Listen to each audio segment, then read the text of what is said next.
So my ADHD tip doesn't work for everyone because I know, especially if you got like a city apartment, you're fucked versus, this insanity. And frankly, I wouldn't be able to afford this. Yay for your rent. But my ADHD tip is I hear a lot of people, even that ADHD comic on Instagram was really popular. It's like, oh, I wish we could just trade in the kits for crafts we've gotten bored of before beginning or shortly after beginning because people with ADHD do not like to finish things. I'm not saying that's not true, it's very true. I found for me, if you have a little bit of room and depending how vast this strikes you, I mean, I feel like minus sewing, and painting, I could probably fit the rest into an apartment. Um, if I get bored with it, I say okay, and I stop. That's why it's taken me 5 years to do more than two hats.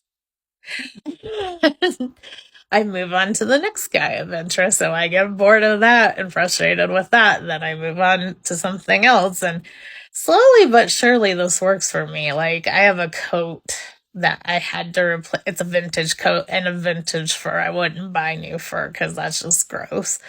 But it was found in Goodwill. So condition was not fantastic. And I had to replace the one with another piece I also had from Goodwill because apparently all the rich Russian ladies were dying out. Those are like my only two pieces, I swear, minus one little scarf, but all vintage. Anyways, I was like, this project started in October and it's just now almost done, but that kind of oversells it because the first piece that I'm putting on this coat found that in very poor condition in 2016.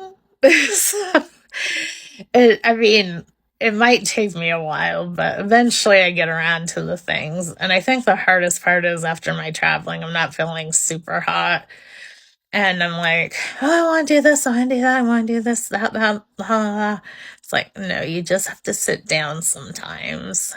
And if it's something you do enjoy in some manner, you'll come back to it eventually. Under a decade, promise.